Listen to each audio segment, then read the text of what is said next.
Bed पर वो चुपचाप लेटी जरूर थी, पर राहुल की यादों में उसकी आंखों से लगातार आंसू आ रहे थे। काफी देर तक वैसे ही अपने बेड पर लेटी रही। उसे वक्त का कोई अंदाजा नहीं था। तभी खिड़की का दरवाजा धीरे से टकराने की आवाज कानों पर पड़ने की ही झट से आंखें खोलकर उसने खिड़की की तरफ देखा। बेड से छठी खिड़की पर लगा कांच का दरवाजा आधा खुला होने के कारण हवा के हल्के झोंकों से सफेद रंग का पर्दा किसी कटी पतंग की तरह आहिस्ता आहिस्ता झूलता दिखाई देने लगा। दिन भर आग उगलती धूप होने के बावजूद रात के वक्त काफी ठंडी हवाएं आधी खुली खिड़की से आती हुई उसको महसूस होने लगी। बेड के सामने वाली दीवार पर लगे बल्ब की हल्की पीली रोशनी पूरे कमरे के भीतर फैली हुई थी।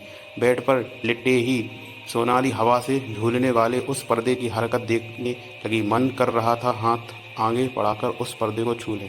कुछ देर पर्दे की हरकत देखते हुए उसने अपना दायां हाथ आगे बढ़ाया और पर्दे को छूने की कोशिश करने लगी, पर वो पर्दा उसके हाथ नहीं आ रहा था। मानो जैसे वो रेशम का पर्दा ना होकर सफ़ेद धुआं हो जो खिड़की के पास उस जगह मंडरा रहा हो।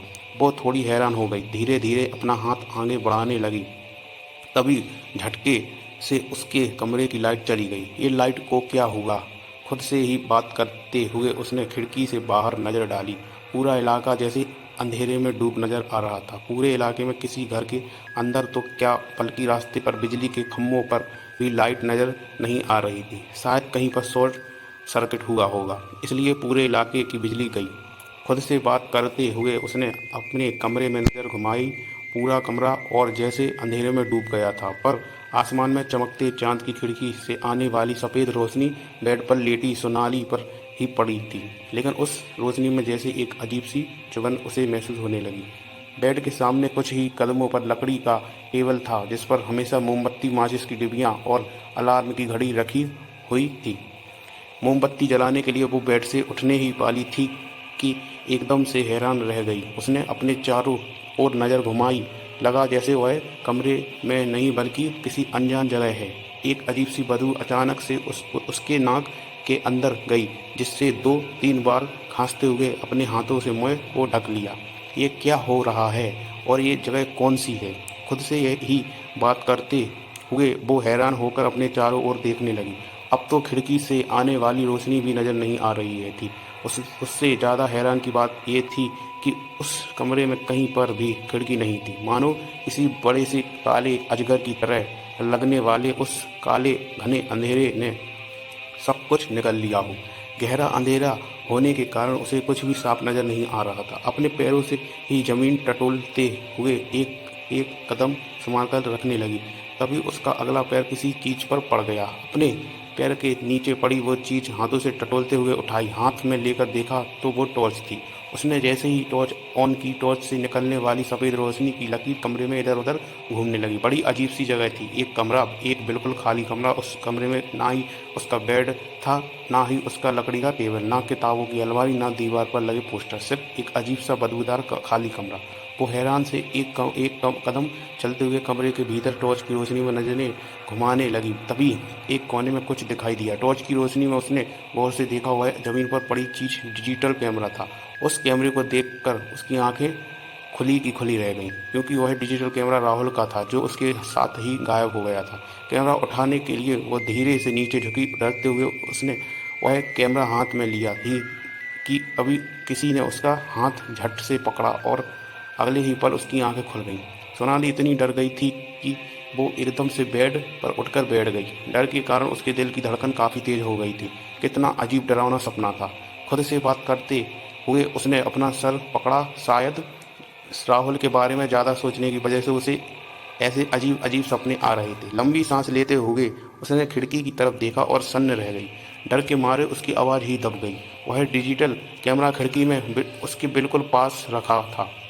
सड़क की दूसरी तरफ मैकडोनाल्ड से कुछ बर्गर और आइसक्रीम लेकर दौड़ता हुआ विवेक सड़क की इस तरफ आ गया। सबके हाथ में एक बर्गर और आइसक्रीम देते हुए उसने सोनाली की तरफ देखा। वो चुपचाप आंखें बंद करके बैठी रही थी।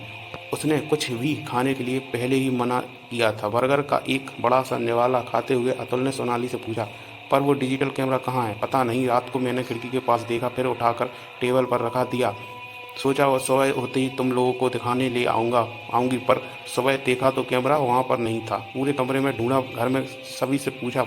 कल रात देखा हुआ अजीब सा सपना सोनाली ने अपने दोस्तों के साथ शेयर किया। सोनाली की बात ध्यान से सुनते हुए अतुल ने पूछा, मतलब तुमने जो पहले देखा हुआ सपना था, या दूसरी बार देखा हुआ सपना था, या दोनों बार सपने में ही थी? क्योंकि अगर कैमरा तुमने अपने हाथों में से टेबल पर रखा था तो वो तुम्हारे घर से कहीं पर होना चाहिए था, तो गायब कैसे हो गया? पता नहीं, पर मुझे तो बहुत डर लग रहा है, शायद राहुल की जान खतरे में है।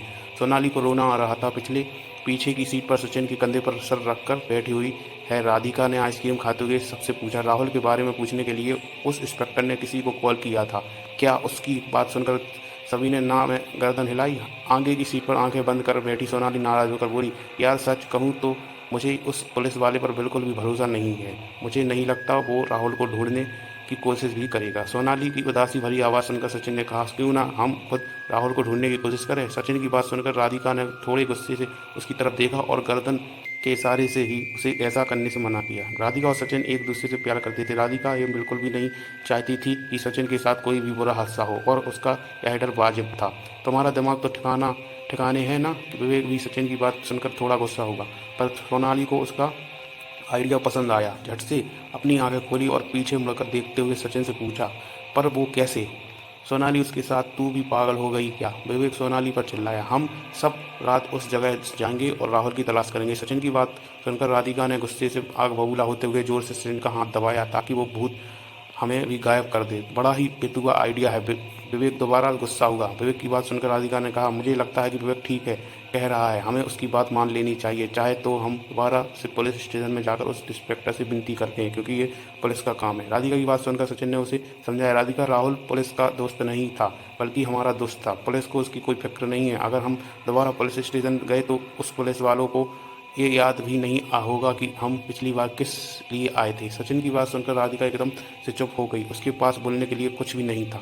सचिन ने दोबारा अपने दोस्तों की तरफ देखा हुआ है, पर कहा, पर हम वहाँ जाएंगे, पर अपनी सुरक्षा का पूरा ध्यान रखेंगे। हमारे साथ मोबाइल तो होगा ही, साथ ही 2 एक्स्ट्रा कैमरे और ईयरफोन, जिससे कॉन्फ्रेंस कॉल भी हम सभी एक दूसरे से कनेक्ट रहेंगे। साथ ही कुछ और चीज़ लेकर जाएंगे। सचिन की बात सुनकर अतुल ने पूछा, पर उससे क्या होगा? हमने दोस्तों की तरफ देखते हुए सोनाली ने कहा, इससे हमें यह पता चलेगा कि उस जगह आखिर होता क्या है। सच कहा, हमें ये नहीं पता कि कितने लोग आज तक वहाँ से गायब हो गए। हम इस बात को आज तक एक मनगढ़ंत कहानी के रूप में देखते थे, पर आज हमारा दोस्त सचमुच गायब हो गया। सचिन को बीच में रोकते हुए राधिका बोली, आई एम सॉरी यार, पर मैं नहीं आ सकती। आप लोगों को मेरे पापा के बारे में पता है ना? राधिका ने इनकार किया, क्योंकि उसके पापा रात भर बाहर रहने की इजाज़त नहीं देने वाले थे। उसकी तरफ देखते हुए सोनाली ने कहा, कोई बात नहीं राधिका, हम सब समझ सकते हैं। सभी की ओर देखते हुए सचिन ने कहा, गाइज, मैं इंटरनेट से उस जगह के और वहाँ रहने के लिए जो रूल्स हैं उनके बारे में पूरी जानकारी लेता हूँ। विवेक थोड़ा परेशान हो गया। उसने सबकी ओर देखते हुए कहा, फ्रेंड्स, अगर राहुल को ढूंढना है तो रात को ढूंढने की क्या ज़रूरत है? हम दिन में भी तो उसे ढूंढ सकते हैं ना? विवेक की बात सुनकर सोनाली समझने लगा, इस घर का पहला नियम है, जो जिस वक्त गायब हो गया उसे उसी वक्त ढूंढने पर भी मिल सकता है। सोनाली की बात सुनकर विवेक खामोश हो गया। उसे दूसरे दिन पुलिस की वैन उसी बंगले की बाहर खड़ी थी। ड्राइवर सीट पर बैठा हवलदार गाड़ी की खुली खिड़की से ही बंगले के भीतर जाते हुए इंस्पेक्टर साहब और 2 हवलदारों को देख रहा था। पुलिस की टीम उस बंगले का मुआयना करने पहुंची थी। पूरा बंगला छान मारा, एक एक रूम, एक एक कोना अच्छी तरह से देख लिया। काफ़ी अजीब सी जगह थी। किसी खाली कमरे के भीतर नखूनों के खरोंचने के निशान, कुछ आधी जली मोमबत्तियां, दीवारों के ऊपर अजीब सी डरावनी आकृतियां, जैसे किसी शैतानी ताकत की होने के चिन्ह लग रहे थे। पूरा बंगला अच्छे से देख लिया, पर राहुल के होने का कोई सुराग नहीं मिला। लेकिन एक बात जरूर इंस्पेक्टर साहब और उनके हवलदारों ने महसूस की। उस बंगले के भीतर किसी ना होकर भी होने की मौजूदगी उन्हें साफ साफ महसूस हो रही थी। वो अकेले किसी भी कमरे में जाते तो उन्हें साफ साफ महसूस होता कि उनके पीछे भी कोई आ रहा है, मगर पीछे देखने पर कोई नहीं था। कमरे में सन्नाटा होने के बावजूद किसी के होने का एहसास पल पल हो रहा था। बाहर सूरज की आग उगलती, कड़ी धूप होने के बावजूद भी भीतर एक अजीब सी ठंडक शरीर महसूस कर सकता था। काफ़ी देर तफ्तीश करने के बाद इंस्पेक्टर और उनकी कांस्टेबल बंगले से निकलकर पास में ही खड़े पुलिस वैन के पास पहुंचे। दोबारा पीछे मुड़कर बंगले की तरफ देखते हुए कांस्टेबल ने कहा, साहब ये जगह कुछ अजीब सी लग रही है। इस बंगले के भीतर कुछ भी सामान अनुसार नहीं लग रहा था। कांस्टेबल की बात सुनकर इंस्पेक्टर साहब ने भी उस बंगले पर नज़र डाली। ऊपर वाले पॉकेट में रखा गूगल अपनी आंखों पर चढ़ाकर बोलने लगे, तुमने सही कहा, मैंने इस बंगले की पूरी हिस्ट्री पता कर ली है। किसी दिन इत्मीनान से बात करेंगे। गाड़ी स्टार्ट करते हुए इस कांस्टेबल ने पूछा, पर कब बताएंगे साहब? अगर दोबारा कोई गायब हो सकता है साहब, उस दिन बताएंगे। हवलदार की बात पर सभी ठहाका मारकर हंसने लगे और उनकी पुलिस वैन जंगल के वीराने में बसे उस बंगले के गेट से बाहर निकलकर सुनसान रास्ते से गुजरने लगी। गाड़ी से ही उस बंगले की तरफ झांकते हुए इंस्पेक्टर साहब बोले, हद है यार, ये भूत इतने वीराने में सन्नाटे में इंसानों से दूर रहते हैं, फिर भी इंसान उन्हें ढूंढते हुए यहाँ तक पहुँच जाते हैं। अब हम बेवकूफ़ किसे कहें, भूत को या इंसान को? इंस्पेक्टर साहब की बात सुनकर ड्राइविंग करने वाले हवलदार ने कहा, सर ये भूत वगैरह हो मैं तो नहीं मानता। मुझे नहीं लगता किसी भूत के चक्कर में वो लड़का गायब हो गया। मतलब? इंस्पेक्टर साहब पूछा। मुझे लगता है मोनालिसा के चक्कर में 3 लड़कों ने अपने साथी लड़के को मारकर उसकी लाश को इसी जंगल में कहीं पर फेंक दिया।